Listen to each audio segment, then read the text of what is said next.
The night the Vale family's heir began dying for lack of a rare blood match, the only person who might save him was living across the city under a name the family had erased. Evan Hale knew nothing about that yet. At 7:15 that morning, his biggest problem was a ruined batch of blueberry muffins and a smoke detector with a personal grudge. "I heard you the first 6 times, he muttered, waving a dish towel beneath the ceiling. The alarm kept screaming. Evan glared at it through the thin haze filling his apartment kitchen. "You're enjoying this." It answered with another shriek. He dragged a chair across the floor, climbed onto it, and removed the battery. Silence dropped over the room. Then came the softer sound of rain tapping the fire escape outside his window. Evan stood there for a moment, one hand against the ceiling, breathing in burnt sugar and wet pavement. The apartment was small, but every object inside it belonged to him. The chipped yellow mug beside the sink. The second-hand couch he had repaired himself. The row of herbs leaning toward the window because he kept forgetting to rotate them. Nothing had been chosen by a family committee. Nothing carried a crest. Nothing came with rules about who he was allowed to be. He stepped down from the chair and inspected the blackened muffins. Breakfast, he decided, with character. His phone buzzed on the counter. A routine message from the clinic where he worked part-time, asking whether he could cover an afternoon shift. Evan typed yes before remembering he had already promised himself one free evening that week. He stared at the message, sighed, and hit send anyway. Helping was easier than sitting alone long enough to think. While wrapping the least damaged muffins in foil, he noticed an envelope pushed beneath his door. No return address, just his name printed in clean block letters. Evan Hale. His hand stopped. Most people wrote Evan's name with a quick slant or misspelled Hale as Hall. This looked official, deliberate. He did not pick it up immediately. 3 years earlier, an insurance company had requested proof of his family medical history. The database had returned no parents, no birth, household, no connected records before age 9. The clerk had called it an administrative gap. Evan had called it what it was: erasure. He nudged the envelope with his shoe until he could see the corner. A utility notice. Nothing more. His shoulders loosened. "Very dramatic way to ask for $48, he said, then carried the burnt muffins out into the rain. Across the city, Adrian Vale stood beside a hospital bed while every person in the room waited for him to fix the impossible. The boy beneath the white blanket looked too small for the machines surrounding him. A monitor counted each uneven heartbeat. Clear tubes ran beneath tape on his pale arm. Adrian had seen men twice his size bleed out without making him hesitate. This was different. The heir had spent the previous evening complaining about algebra and bargaining for another hour before bed. Now he lay motionless while a physician avoided Adrian's eyes. "Say it plainly," Adrian said. The physician swallowed. "His condition is deteriorating. We can stabilize him temporarily, but the treatment requires compatible blood. His type is exceptionally rare. The family registry has over 200 verified relatives. None are a match." Adrian's gaze shifted to the boy's hand resting on the blanket. The fingers had curled loosely, as if he had fallen asleep while holding something that was no longer there. "Search again." "We did. Search outside the registry. We've contacted every regional blood center and the national network. No compatible donor has been confirmed." The room became very still. Adrian did not raise his voice. He never needed to. Then widened the search. His chief of staff, waiting near the door, took out his phone. The physician hesitated. "Mr. Vale, influence won't create a biological match." Adrian looked at him. "No, but it can remove delays." Within an hour, private laboratories were rechecking samples. Hospitals in 3 states were reviewing archived donor files. A government contact who normally required 2 days returned the call in 11 minutes. Money moved. Doors opened. Nothing changed. By late afternoon, Adrian sat alone in a consultation room with a cold cup of coffee and a list of names that had all failed. His chief of staff entered carrying a tablet. "We found an inconsistency." Adrian looked up. "A match." "Not yet." The man placed the tablet on the table. The system flagged a deleted branch in the Vale Medical Archive. Someone removed a dependent record years ago, but part of the genetic index remained attached to the family profile. Adrian turned the tablet toward himself. Most of the entry was blank. No photograph, no current address, no listed parents. Only a birth classification, a partial compatibility marker, and a sealed notation showing the file had once belonged inside the Vale family registry. Omega. Male. Record expunged. Adrian read the final line twice. Who authorized the deletion? The authorization code is old. Senior level. The signature field was scrubbed. Recover it. We're trying. Adrian's thumb rested against the edge of the screen. The Vale family kept records on everything.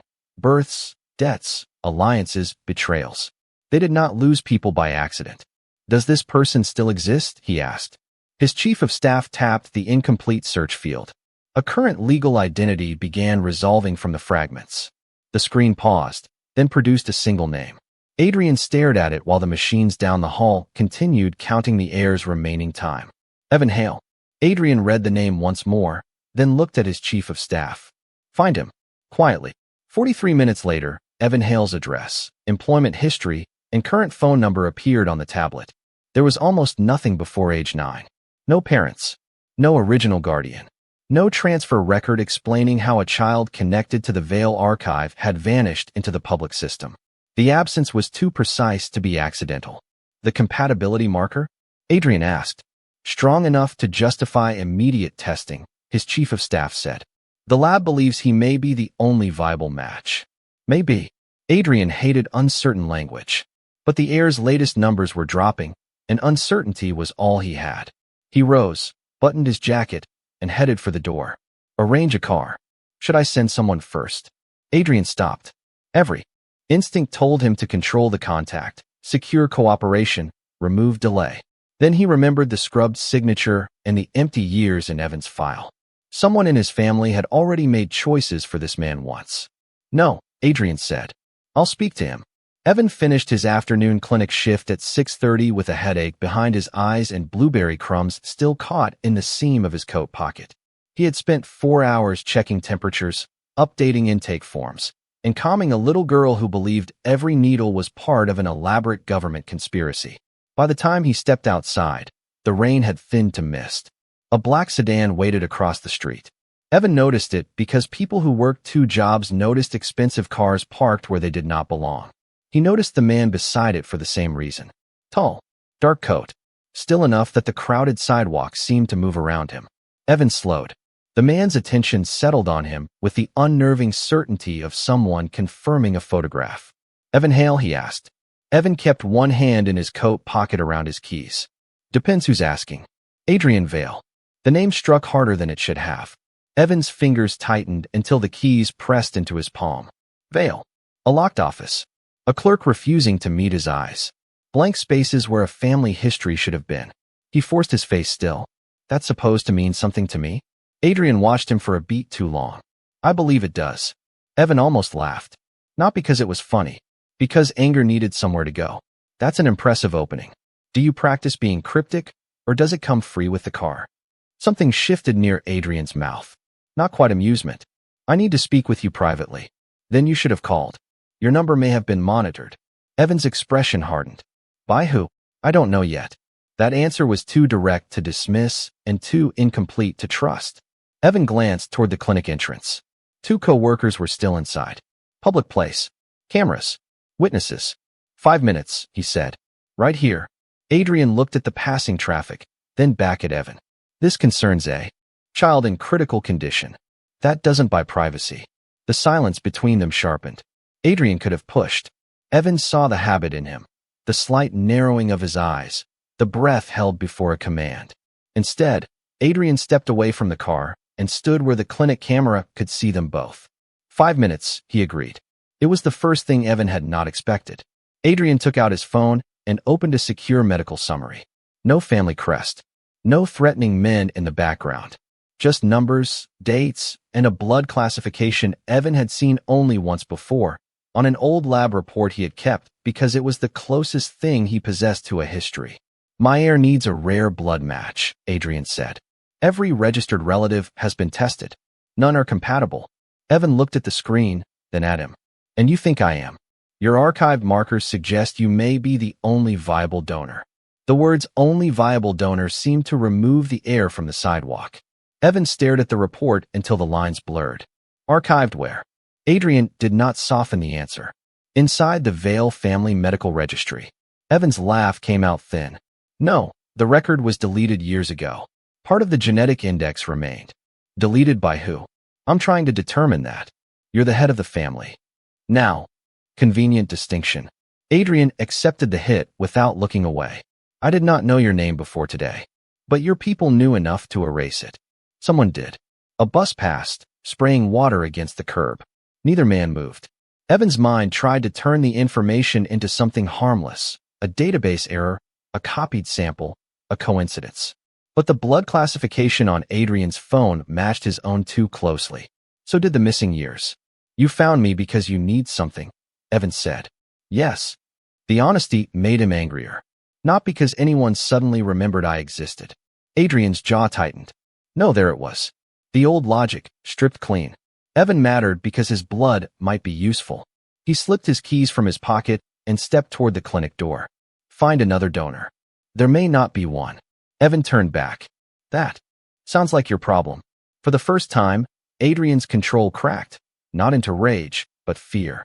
It flashed through his face and vanished almost immediately. He is 16, he said. He did not erase you. Evan hated that sentence because it landed exactly where Adrian intended. Not as a threat, as a fact. A child was dying. A child who had not chosen the family he was born into.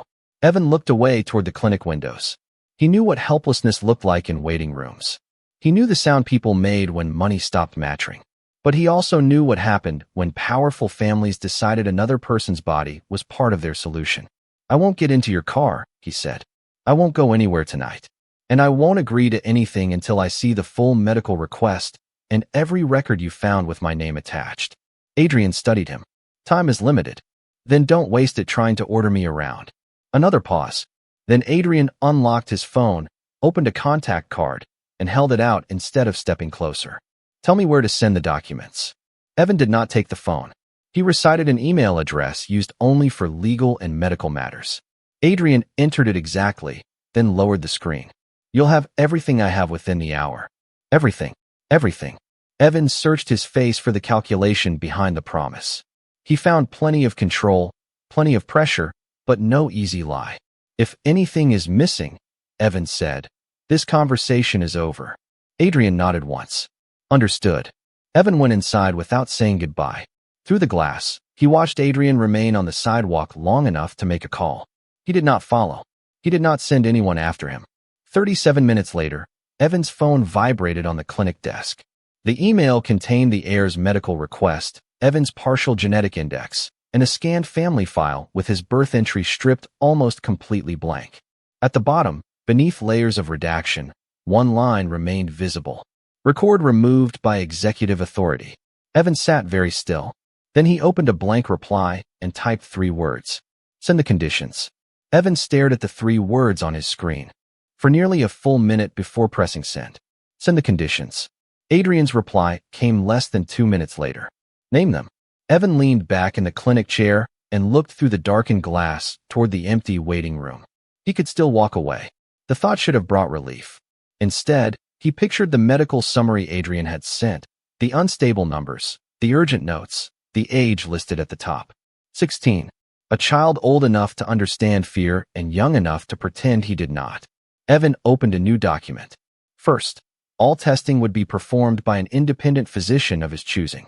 Second, no procedure, sample, or medical decision would happen without his written consent. Third, he would receive unredacted copies of every file connected to his name. Fourth, no one from the Vale family would enter his home or workplace without permission. Fifth, he could withdraw at any time. He read the list twice, then added one final line. I am helping the boy. I am not returning to your family. He sent it before he could change his mind. Adrian called 3 minutes later. Evan let the phone ring once before answering. Which condition is the problem? He asked. A brief silence followed. The independent physician will slow the process. Then we're done. I didn't say no. Evan glanced at the clock. You sounded like you were warming up to it. I'm arranging access for your doctor now. Adrian's voice remained controlled, but Evan could hear movement in the background, doors opening, someone receiving instructions. The unredacted files may take longer. That isn't my problem. No, Adrian said. It's mine. The answer stopped Evan for half a second. Adrian continued before he could respond. Your other conditions are accepted, including my right to withdraw? Yes. Even if your heir gets worse. The silence this time was heavier. Yes. Evan looked down at the medical request again. Put that in writing. You'll have it in 5 minutes. It arrived in 4. By 9 the next morning, Evan was sitting in a private examination room at the hospital with Dr. Lena Ortiz, a physician he trusted from the clinic network. Adrian had arranged access without replacing her, pressuring her, or surrounding her with family doctors. That alone did not earn trust. But Evan noticed it. You understand this first draw is only for compatibility confirmation, Dr. Ortiz said. Nothing else happens unless you approve it. And the results come to me directly. To both of us directly. She held up the sealed consent forms. No Vale, intermediary. Evan signed. Adrian waited outside the room. Evan knew because he had seen the dark outline of him through the frosted glass, standing far enough from the door to avoid looking like a guard, and close enough that no one could mistake him for anything else. When Dr. Ortiz finished labeling the samples, Evan pulled down his sleeve. How long? A few hours for the first confirmation. Longer for the full cross-match. She studied him. You can still leave. I know. That was the reason he stayed. Not because Adrian had found him. Not because a bloodline had reached out from a deleted file. Because the choice was still his. When Evan stepped into the corridor, Adrian straightened but did not approach. The samples are being processed, Evan said.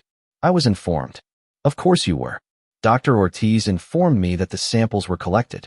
Nothing more. Evan looked at him carefully. You didn't ask for the results first? Your conditions were clear. That must be painful for you. Adrian's expression did not change, but a trace of dry amusement touched his voice. I'm surviving. Evan almost smiled. Almost. A nurse appeared at the end of the hall and spoke quietly to Adrian. Whatever she said changed him. His shoulders went still. What happened? Evan asked before he could stop himself. Adrian looked toward the secured pediatric wing. His fever is rising. Evan followed his gaze. Can I see him? Adrian's attention returned to him. You don't have to. That wasn't my question. 10 minutes later, Evan stood at the entrance to the heir's room wearing a disposable gown and trying not to feel the weight of Adrian beside him. The boy was awake now, though barely. His face was pale against the pillow, his dark hair flattened on one side. A handheld game console rested, untouched near his hip. He looked at Adrian first. You look terrible, he whispered. Adrian's mouth tightened. You're one to talk. The boy's eyes shifted toward Evan. Who's he? Evan expected Adrian to answer for him. Adrian did not. Evan said. I work at a clinic across town. Are you a doctor? No. I'm the person doctors blame when their paperwork is missing. The boy gave a weak breath that might have been a laugh. It was small, but it changed the room. Evan moved no closer than the foot of the bed. They think my blood might help you. The boy's gaze sharpened despite his exhaustion. Do you have to? Evan felt Adrian become absolutely still beside him. No, Evan said. I'm checking because I chose to. The boy nodded once, as if that answer mattered more than the blood itself. On the way out, Adrian held the door without touching Evan's back or directing him through it. Thank you, he said. Evan stopped in the hallway. Don't thank me yet. I wasn't thanking you for the blood. Evan looked at him. Adrian's eyes had shifted toward the room behind them. He hasn't laughed since yesterday. Something in Evan's chest moved before he could lock it down. He turned away first. 3 hours later, Dr. Ortiz called them into a consultation room. The preliminary compatibility is stronger than expected, she said. We need the full cross match, but Evan is the first viable donor we've found. Adrian released a slow breath. Evan did not. And the archived markers? He asked. Dr. Ortiz slid a printout across the table. That is where we have a problem. The medical index confirms these records were once linked, but the identifying branch is sealed behind an executive authorization lock.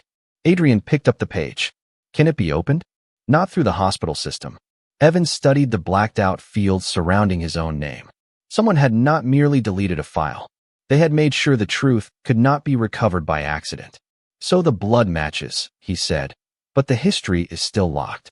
Adrian met his eyes across the table. For now, Evan held his gaze. Then we keep testing, and you find out who decided I wasn't supposed to exist. Adrian gave one measured nod. The alliance between them was still narrow, conditional, and fragile, but it existed now. And somewhere inside the Vale archive, A locked record had just become the next thing neither of them could ignore.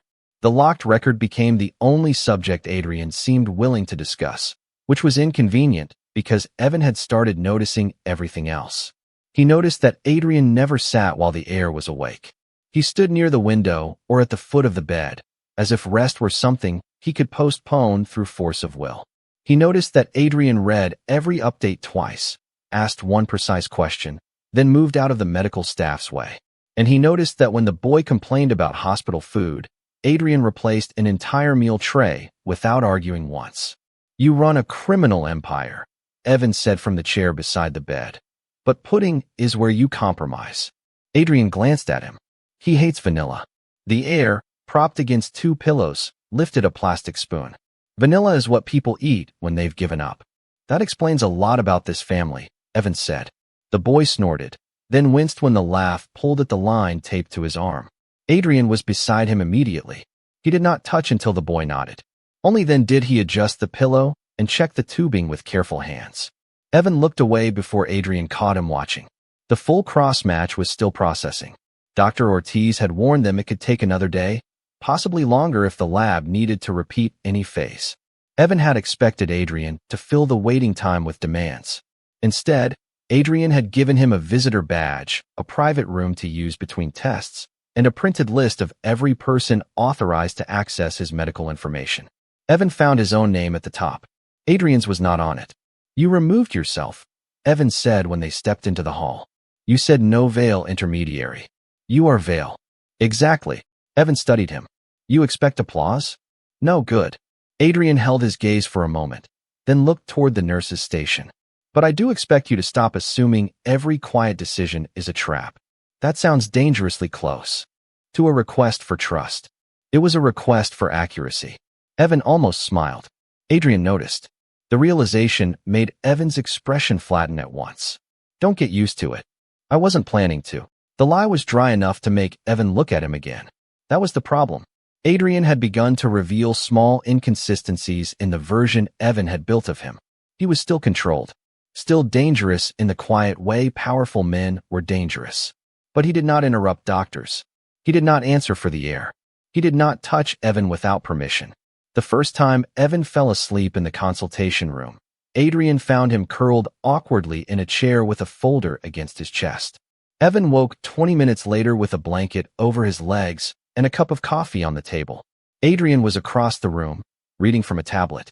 "Did you drug this?" Evan asked. Adrian looked up. "The coffee. It came from you. Technically, it came from a machine." Evan lifted the lid and smelled it. "That machine has terrible judgment. You take it with too much cream." Evan paused. "How do you know how I take my coffee? You've ordered the same thing 3 times. That's unsettling. It's observational. That's what unsettling people call it." Adrian returned to the tablet, but the corner of his mouth moved. Evan drank the coffee anyway. It was exactly right. Later that afternoon, Dr. Ortiz asked Evan to assist when the heir became anxious during another blood draw. Evan stood on the opposite side of the bed and gave the boy something ordinary to focus on. His disastrous muffins, the clinic's broken printer, the little girl who thought nurses worked for the government. By the time the needle was out, the boy was arguing that burnt muffins still counted as attempted murder. Adrian had watched the entire exchange from the doorway. When the room cleared, he said, "You're good with him." Evan gathered the wrappers from the bedside table. "He's 16, not a bomb. Most people around this family treat him like one or the other."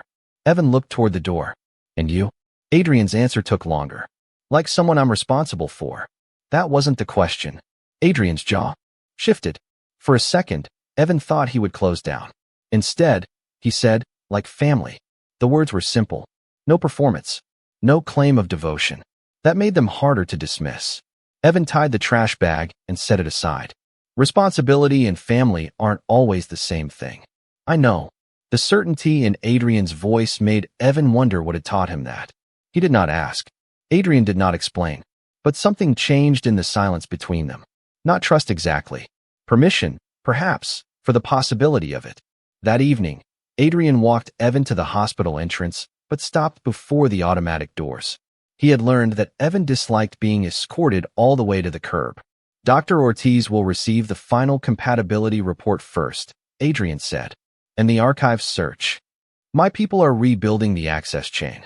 Your people are the same system that erased me. Some of them. Evan folded his arms. That distinction keeps doing a lot of work for you.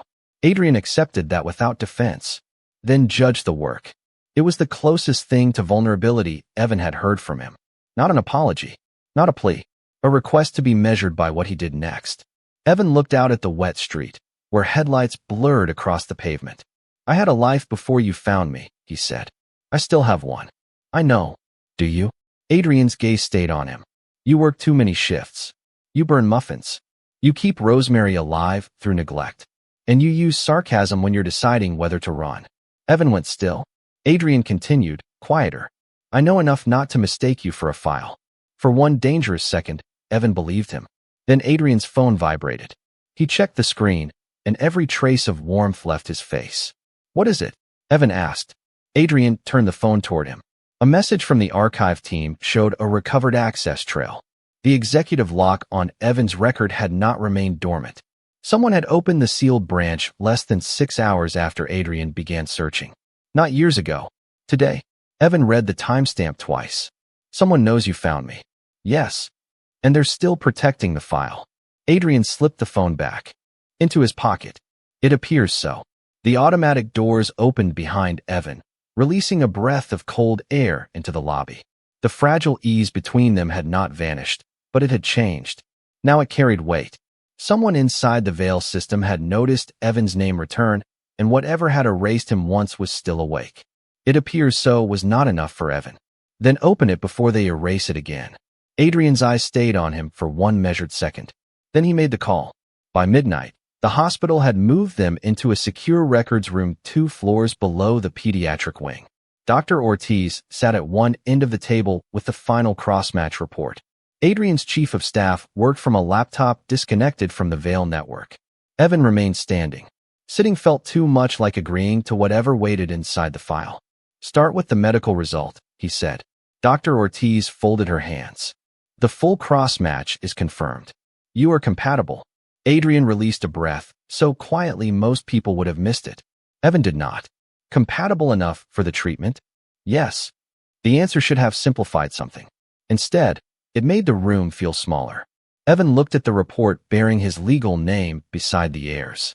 2 men reduced to markers, antigens, and probability. Except the numbers contained something the family records had tried to destroy. Dr. Ortiz turned another page. The degree of compatibility is unusual outside close biological relationships. Evan's attention moved to Adrian. How close? Adrian's chief of staff answered carefully. The restored index places you in the Vale patriarchal line. That is not an answer. The man looked toward Adrian. Adrian did not rescue him. Say it plainly, he ordered. The laptop screen rotated toward Evan. A partially reconstructed birth certificate filled the display. His name was different in the original entry. The first name remained Evan. The last name did not.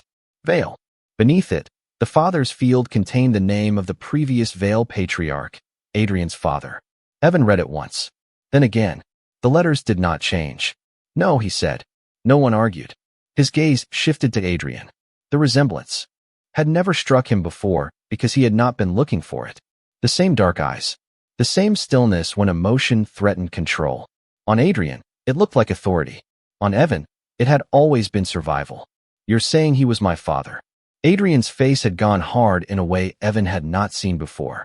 The genetic index says we share a father. Half-brothers. The thought arrived without permission. Evan stepped back from the table. His shoulder struck a metal cabinet. And the boy, Dr. Ortiz, answered this time. The heir is the son of Adrian's late older brother. Biologically, that makes you his uncle. The hospital sounds beyond the room seemed to recede. Evan saw the boy lifting a spoon and declaring vanilla, putting a form of surrender. He remembered the question asked from a hospital bed. Do you have to? No. I'm checking because I chose to. The answer mattered differently now, and Evan hated that the connection made his chest tighten. Who removed me? He asked. Adrian's chief of staff opened a second recovered document. The deletion occurred 27 years ago, within days of your birth. The order was renewed when you entered the public school system and again when you received your first independent medical record. Evan went cold. This had not been one decision made in panic. Someone had followed him. Someone had made sure every attempt to create a history ended in another blank space. Why? The archived notes are incomplete, the chief of staff said. But the timing aligns with a succession dispute.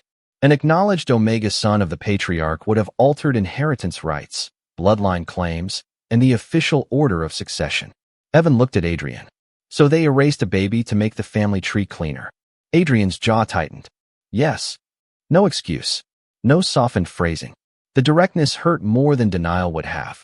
Evan turned away, pressing both hands against the edge of the cabinet. For years, he had imagined abandonment as something personal. Perhaps he had been unwanted, difficult, inconvenient. Now the truth was worse and strangely less intimate. He had been removed because his existence complicated power. A line on a succession chart had mattered more than whether he had a home. Did you know? He asked without turning. No, did your brother? Adrian was silent. I don't know. Evan faced him. That answer is getting old. Then I'll replace it with one I can prove. Adrian moved the laptop toward himself and read the restored authorization chain. The executive signature is still missing, but the order passed through the patriarch's private office and the family legal counsel. Someone maintained it after his death. And someone opened the file today. Yes. Because they know I'm here. Adrian met his eyes. And because your existence changes more than the medical situation. There it was. Not donor. Not missing relative. Threat. Evan laughed once, without humor. I haven't asked for anything. You don't have to. The record itself challenges the official succession history. I don't want your succession. That may not matter to the people protecting it. A knock sounded at the secure door. Adrian's chief of staff checked his phone, and his expression changed. The family council has requested an emergency meeting. They know the archive was breached. Evan stared at him. Requested? Adrian rose. Demanded. And what are you going to tell them? Adrian looked at the birth record, then at Evan. The answer came without hesitation. That the record is authentic. It was the first choice Adrian had made that clearly placed truth above convenience. It did not heal anything. But Evan felt the fragile alliance between them deepen into something more dangerous. Expectation. They'll come after the file, Evan said. Probably. And me? Adrian did not insult him with reassurance. Possibly. Evan folded his arms, using the pressure to steady himself. Then I'm in the room when you speak to them. Adrian's first instinct showed in the sudden set of his shoulders. Protection. Exclusion. Control. He stopped himself before any of it became an order. It may not be safe. Neither was growing up without a name. The words landed between them. Adrian looked away first. You'll be informed of every decision, he said. That isn't what I asked. I know. For a moment, neither man moved. Then Adrian nodded once. You'll be there. Upstairs, the air still needed Evan's blood. Inside the sealed archive, someone had spent 27 years protecting a lie. And now the truth had a living name. A legal claim Evan did not want, and a place at the table the Vale family had never intended him to occupy. Adrian kept his promise. Evan was in the room when the Vale family council met. The meeting took place in a private hospital conference suite with no windows and a table long enough to make cooperation feel unlikely. 6 council members sat on one side. Adrian sat at the head. Evan chose the chair beside him, not behind him. No one missed the distinction. The oldest councilman looked at Evan as if a clerical error had learned to breathe. This matter should be handled internally. Evan folded his hands on the table. You handled it internally for 27 years. That seems to be the problem. Adrian's gaze remained forward, but Evan saw the smallest shift at the corner of his mouth. The councilman did not. The medical issue is urgent, another member said. We should separate it from questions of succession. I agree, Evan said. My body is not part of your succession. Silence settled over the room. Adrian spoke before anyone could answer. Mr. Hale's medical decisions remain his own. That is not under discussion. The words changed the temperature. The council had expected Adrian to protect the family from Evan. Instead, he had protected Evan from the family. It was not enough to make Evan trust him, but it was enough to make every person at the table understand that pressure would have consequences. The council shifted tactics. They called the erased record an unfortunate historical action. They questioned whether the restored files were complete. They suggested temporary confidentiality until the air recovered. Evan listened until the language became too clean to tolerate. You mean silence, he said. You want my blood now and my name gone again later. No one answered directly. Adrian did. That will not happen. This time, he looked at Evan when he said it. For one unguarded second, the room disappeared. Evan saw only the man who had remembered how he took his coffee, who had stood outside an examination room because the rules said he belonged there, who now seemed willing to make enemies inside his own family. Then Adrian's phone vibrated. The heir's fever had climbed again. The meeting ended without resolution. Pressure did not. By afternoon, the hospital had restricted access to Evan's floor after an unauthorized legal representative attempted to obtain his consent records. Adrian placed 2 guards outside the secure wing. Evan noticed immediately. Remove them. No, the answer came too fast. Evan's shoulders tightened. Adrian corrected himself, but not enough. Someone tried to access your medical authorization. Until I know who, the floor stays secured. You could have told me before surrounding me. There wasn't time. There was time to position 2 armed men outside the elevator. Adrian lowered his voice. They are here to stop anyone from reaching you. They're also stopping me from leaving without being watched. You can leave. Can I? Adrian went still. Evan stepped closer, keeping his voice quiet because the heir's room was only yards away. Say I decide to go home right now. Do they move? Adrian did not answer quickly enough. That was the answer. Evan looked away, anger burning beneath his ribs. You heard everything I said in that room, and somehow you still think safety means making the decision before I can. Someone is actively trying to control the record. Then protect the record. They may target you, and that gives you ownership of my movements? No, Adrian's jaw tightened. It gives me responsibility. Those are not the same thing. The heir's door opened before Adrian could respond. The boy stood unsteadily in the doorway, one hand braced against the frame. Both men moved toward him. Evan reached him first. What are you doing out of bed? Escaping vanilla pudding. His voice was weak, but the complaint was familiar. Evan slipped an arm under his elbow. Adrian stayed close without taking over. Together, they guided him back inside. The boy's breathing eased once he was settled. He looked between them. Are you fighting? No, Adrian said. Yes, Evan said at the same time. The boy closed his eyes. Good. Thought the fever was making things interesting. Despite himself, Evan laughed. Adrian exhaled through his nose. The brief warmth broke something open. For several minutes, they worked together without argument. Adrian adjusted the blankets. Evan checked the call button and moved the untouched tray away. When the boy finally drifted off, Adrian rested one hand against the bed rail. Evan saw the exhaustion in his face and, without thinking, placed the fresh coffee he had brought beside Adrian's hand. Too much cream, Adrian murmured. You look like you needed poor judgment. Their eyes met. The moment was quiet, almost tender. It made what followed hurt more. Dr. Ortiz called Evan into the hall an hour later. The treatment window is narrowing, she said. We may need to begin preparation tonight, but I need to know whether you still consent. Evan glanced through the glass toward the heir. I do. For the preparation only. Nothing final without another confirmation from me. Understood. Adrian joined them as Dr. Ortiz walked away. Evan repeated the condition. Adrian nodded. I heard you. Good. Evan returned to the private room assigned to him, intending to call the clinic and arrange another day off.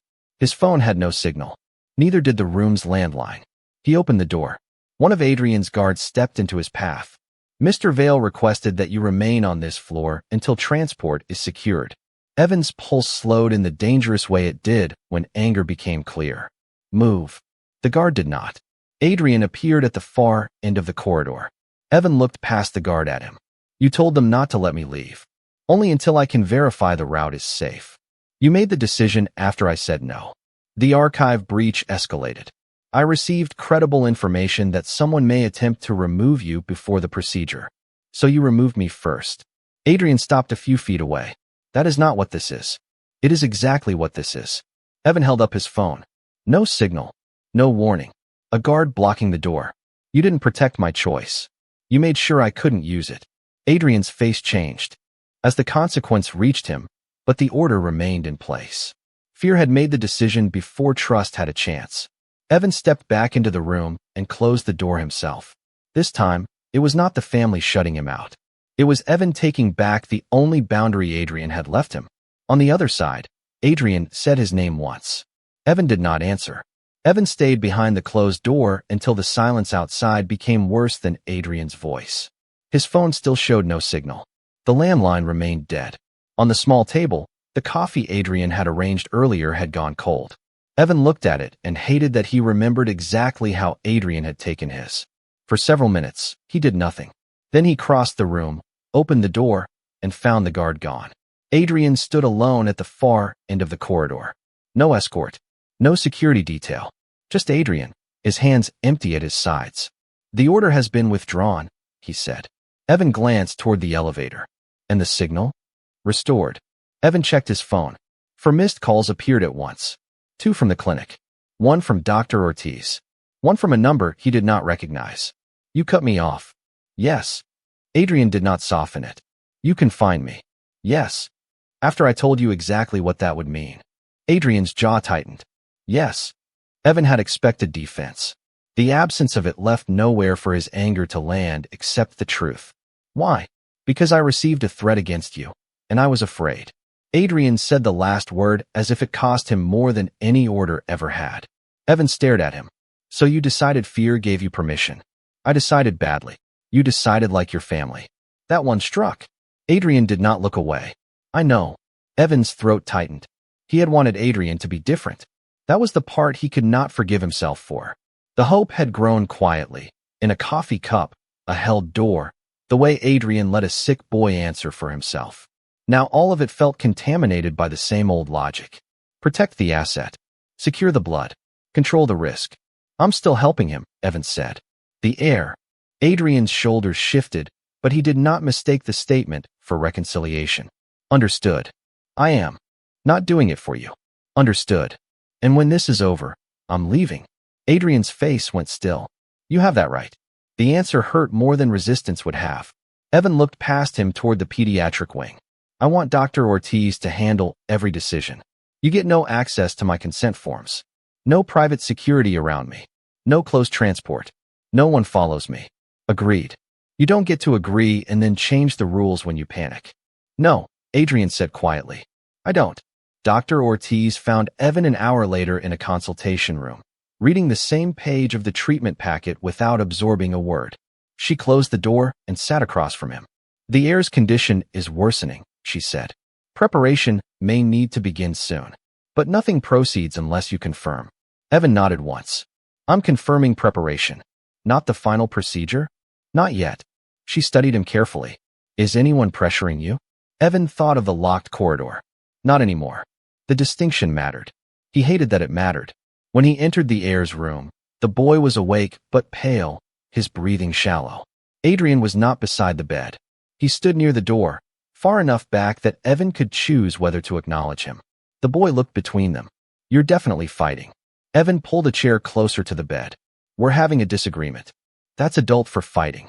"You're very observant for someone avoiding algebra." The boy managed a faint smile. Then his expression changed. "Are you still going to help?" Evan rested his hands on his knees. "I'm still deciding exactly what I'm agreeing to." The boy swallowed. "You don't have to because of me." Evan looked at him. No manipulation. No entitlement. Just a frightened kid trying not to become another person who took something from him. "I know," Evan said. "That's why the decision can still be mine." The boy nodded and closed his eyes. On the way out, Evan passed Adrian without stopping.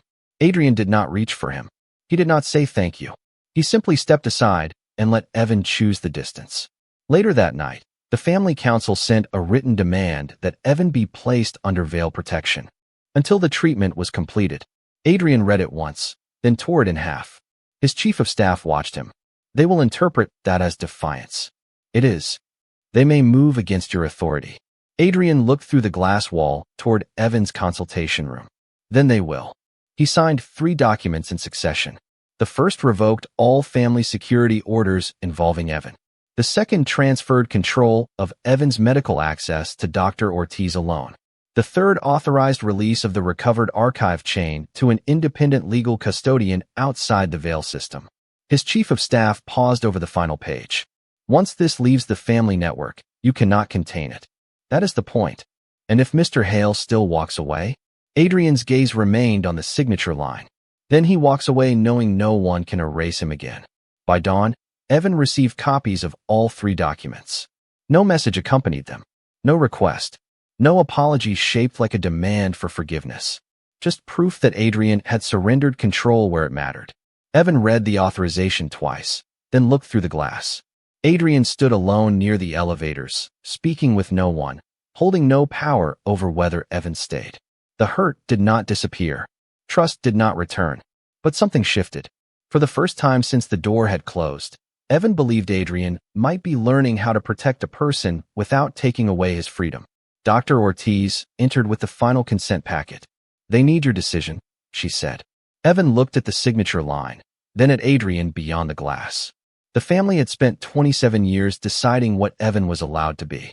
Adrian had repeated that mistake for one terrible hour. Now the choice was back where it belonged. In Evan's hands.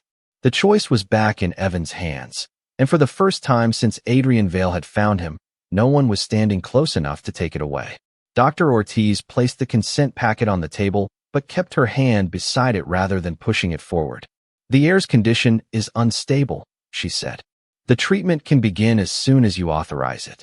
You may also refuse, delay, or stop at any point." Evan read the first page, then the second. His name appeared beside the word donor, but every paragraph repeated the same condition: voluntary consent. "Who receives the final authorization?" he asked. "Me," Dr. Ortiz said. "No one else." The consultation room door opened before Evan could reach for the pen. Adrian's chief of staff entered, his expression controlled but urgent. "The council is invoking emergency family authority. They've ordered the hospital to transfer the heir and restrict access to all Vale medical records." Adrian appeared behind him. "They have no authority over this hospital. They are threatening to remove you as head of the family." Adrian did not react. Evan did.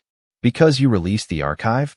"Because I released evidence they cannot control," Adrian said. His chief of staff lowered his voice.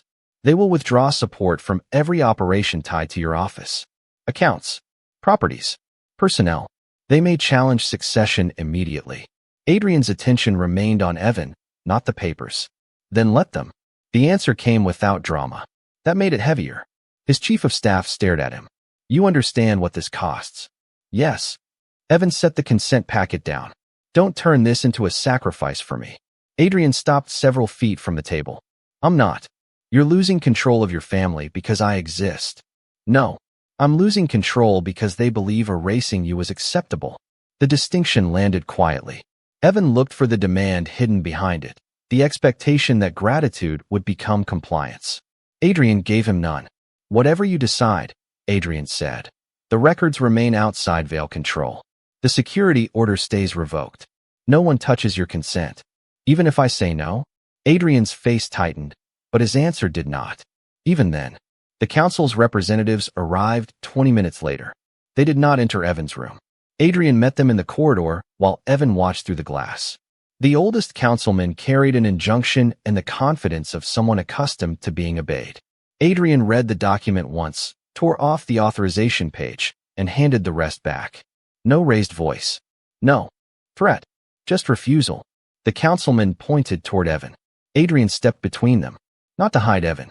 To block the claim that anyone else had the right to decide for him. The hospital's legal staff arrived. So did the independent custodian, now holding the restored archive. Within minutes, the erased record had become evidence beyond the family's reach. The council could challenge Adrian's authority. They could deny history. They could no longer make Evan disappear. That was the first real victory Evan had received from the Vale name, and it came without anyone asking him to take it. Dr. Ortiz returned when the corridor cleared. "We need your decision." Evan looked through the glass at the heir's room. 16 years old. Frightened. Innocent of the order that had removed Evan from his own family tree. Evan thought about the apartment he had built from secondhand furniture and stubbornness. He thought about the blank medical forms, the missing parents, the years spent assuming he had been unwanted for reasons too personal to name. Then he thought about the boy asking whether he had to help. Evan picked up the pen. "I'm consenting to the procedure," he said. Adrian's eyes closed for the briefest moment.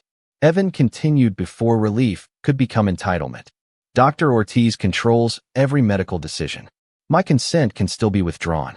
The archive remains independent. And this does not make me a Vale asset. Agreed, Adrian said. Evan looked at him sharply. You don't get to agree for them. Adrian held his gaze. No, only for myself. Evan signed. The treatment began within the hour. There was no dramatic rush of people shouting orders. Just sterile light, careful hands, the steady voice of Dr. Ortiz, and Adrian waiting outside because Evan had not invited him in. Evan felt the needle enter his arm. He watched dark red move through the line and refused to let the sight reduce him to what his body could provide. This was not the family taking his blood. This was Evan choosing to give it. Hours later, Dr. Ortiz found him resting beneath a thin hospital blanket. The air is responding, she said. It is early, but the immediate crisis is easing. Evan let out a breath he had not realized he was holding. Relief came first, then exhaustion, then a grief so old it had no clean shape. The boy might live. The truth might survive. Neither result restored the childhood Evan had lost. Adrian stood outside the open door. He did not enter. The council has formally suspended my authority pending review, he said. Evan studied him. And you're telling me because? Because it affects your safety and the archive. Not because I expect anything from you. Do you regret it? Adrian looked toward the heir's room, then back at Evan. No, the answer was immediate. Evan believed him, which was not the same as forgiving him. You still lock me in, Evan said. I know. One right decision doesn't erase that. I know. Adrian did not ask what would. He only placed Evan's phone, fully charged, on the table near the door and stepped back. Your apartment is secure. Dr. Ortiz has the only medical authority. A car is available if you request it. No driver has been assigned. Every detail returned a choice Adrian had once taken. Evan looked at the phone, then at him. And if I leave? You leave. If I never come back. Adrian's voice remained steady, though something in his face did not. Then no one follows you. Evan turned toward the window. Dawn had begun to thin the darkness over the city. Behind one wall, the air was alive because Evan had chosen compassion. Behind another, the Vale family was losing its ability to bury the truth. Adrian had finally protected Evan by surrendering the right to keep him close. It was not forgiveness. It was not love restored. But when Evan looked back, Adrian was still waiting at the threshold rather than crossing it. For now, that was enough to leave the door open. 3 days later, Evan woke in his own apartment to the smell of rosemary, rain, and something burning in the kitchen. He sat up too quickly, then froze. Adrian stood beside the stove in shirt sleeves, staring at a pan as if it had betrayed him personally. You're ruining eggs, Evan said. Adrian turned. You were asleep. That does not explain the smoke. The pan was defective. Evan looked toward the counter. His chipped yellow mug sat beside a fresh cup of coffee, pale with too much cream. You blamed my smoke detector last time. It was aggressive. The corner of Evan's mouth lifted before he could stop it. Adrian saw. He did not comment. That restraint mattered more than it should have. Adrian had not entered the apartment until Evan invited him. He had waited downstairs, alone, without guards or a driver, holding a paper bag from the diner near Evan's clinic because the hospital had discharged Evan with instructions to rest, and Adrian had apparently interpreted rest as a problem requiring breakfast. The air was stable, not recovered, not magically restored, but improving. Dr. Ortiz had sent Evan the latest update directly that morning. The treatment had worked well enough to pull him out of immediate danger. The boy had also included a message. Vanilla pudding remains a human rights violation. Evan had laughed for the first time in days. Adrian set the ruined pan in the sink. The council vote is this afternoon. Evan wrapped both hands around the coffee. Your suspension? And the archive? You mean my existence? Adrian's gaze held his. No, the archive is evidence. Your existence is not subject to a vote. The answer landed quietly. Once, Adrian might have said it like a decree. Now he said it like a fact Evan was free to accept or reject. The independent custodian had completed the initial review. The deletion orders were authentic. The former patriarch's office had authorized the first removal, and members of the family legal council had renewed it over the years to preserve the official succession line. The records would be turned over to outside authorities and preserved beyond Vale control. The council members who had tried to obtain Evan's medical consent were already facing removal. Adrian might lose leadership permanently for releasing the archive. He had not asked Evan to defend him. They sent me a restoration petition, Evan said. Adrian's expression changed by a fraction. For the family registry? Evan nodded toward the unopened envelope on the table. They want to put me back under the original name. What do you want? No recommendation. No strategy. Just the question. Evan looked around the apartment he had built piece by piece. The rosemary leaning toward the window. The second-hand couch. The utility notice still pinned beneath a magnet because he kept forgetting to pay it. Hale was not a false name. It was the name under which he had survived, worked, helped frightened children at the clinic, and learned to belong to himself. I'm not changing it, he said. Adrian nodded. Then they will record the truth without changing your name. You can make that happen? I can request it. That sounded painful. I'm adapting. Evan took a sip of coffee. It was exactly right. Dangerous habit. The hospital allowed Evan to visit the heir that afternoon. The boy was sitting up, color returning slowly to his face, a stack of school assignments untouched beside him. You look less dead, Evan said. You look like someone stole your blood. They asked first. The boy's expression softened. Thank you. Evan pulled a chair closer. You don't owe me anything. I know. That answer mattered. The boy hesitated. Can I still call you Uncle Evan? Evan looked toward Adrian, who stood near the window and wisely said nothing. The words stirred grief, anger, and something warmer that Evan did not yet know how to hold. You can call me Evan, he said. For now. The boy smiled. That's not a no. You're recovering. Don't get ambitious. When they left the hospital, Adrian stopped at the curb. No car waited. No security detail appeared. The vote is in 20 minutes, he said. You should go. Adrian did not move. I wanted to ask you something first. Evan waited. Adrian looked more uncertain than he had facing the council. May I see you again when none of this requires it? The question was simple. No claim. No promise shaped like ownership. Evan thought about the locked corridor, the open door, the documents Adrian had released knowing Evan might leave anyway. One right choice had not erased the wrong one. But Adrian had continued making better choices when no reward was guaranteed. You may ask, Evan said. Adrian's eyes narrowed slightly. That is not an answer. Now you know how I felt. A quiet laugh escaped Adrian before he could contain it. Evan let him wait another second. Dinner, he said. Somewhere without a private room, armed guards, or vanilla pudding. Those conditions are acceptable, and I choose the restaurant. Adrian nodded. Of course. You're learning. Months later, the Vale registry carried a corrected entry. Evan Hale, biological son of the former patriarch, record unlawfully removed. His name remained his own because he had chosen it. Adrian lost the council's automatic obedience, but kept the loyalty of the people who valued truth over silence. He rebuilt his authority differently, slower, with limits, and without pretending control was the same as care.